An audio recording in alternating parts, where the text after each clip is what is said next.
We are looking at a steady 18 to 20 knots of wind, gusting 25 knots.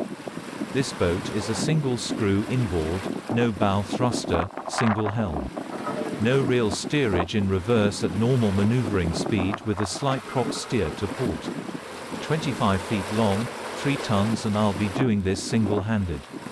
All lines are prepared on the finger ready for action. The wind is coming straight down the harbor, so it will be broadside on as I make the turn into the channel and then from the stern as I go into the slip. At this point we're keeping a steady 2 knots of headway just to keep controlled steerage into the wind.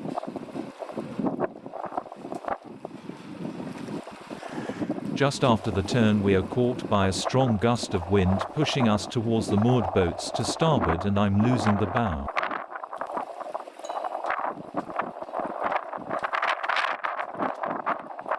To keep in control I have to kick to port and point the bow into the wind.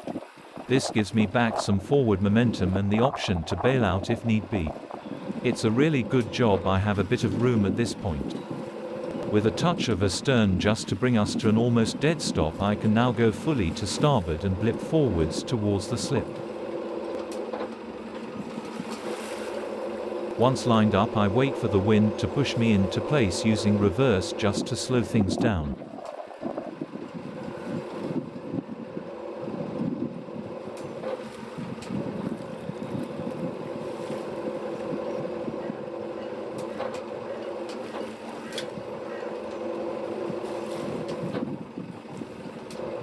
And we are home safe and sound without touching anything.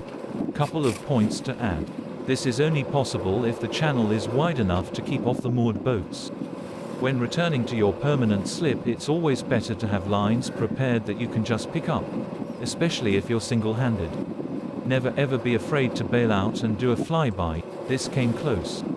If it's just not safe, then find somewhere else to tie up for the time being. Hope you enjoyed it. I know there's not a lot of old-fashioned single-screw maneuvering on YouTube without a bow thruster, so hopefully somebody finds this helpful.